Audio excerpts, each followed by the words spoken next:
अस्सलाम वालेकुम friends, welcome back to my YouTube channel daily tips with Asma. आज की इस वीडियो में हम आपको बताएंगे रऊफ़ा नाम के बारे में दिलचस्प मालूमात। रऊफ़ा नाम का शुमार लड़कियों के नामों में होता है। रऊफ़ा एक इस्लामी नाम है। रऊफ़ा नाम की इब्तदाई तारीख अरबी ज़ुबान से निकलती है। रऊफ़ा नाम की लड़कियों के लिए खुशकिस्मत नंबर 8 माना जाता है। माहिरीन के मुताबिक रऊफ़ा नाम की लड़कियां बहुत खिदमतगुजार होती हैं। रऊफ़ा नाम का मतलब है नर्म दिल वाली। रऊफ़ा नाम की लड़कियों के लिए खुशकिस्मत दिनों में जुम्मा और सोमवार का दिन शामिल है। रऊफ़ा नाम के अफराद के लिए मुवाफिक रंगों में सफ़ेद, नीला और सब्ज़ रंग शामिल है।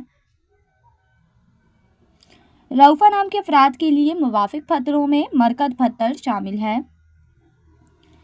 खुशकिस्मती वाली धातों में हिंसों के हिसाब से कांसी शामिल है। फ्रेंड्स, अगर आप अपने नाम का मतलब जानना चाहते हैं तो कमेंट बॉक्स में अपना नाम लिखें। इंशाअल्लाह हम आपके लिए वीडियो ज़रूर बनाएंगे। Thanks for watching. अल्लाह हाफिज़।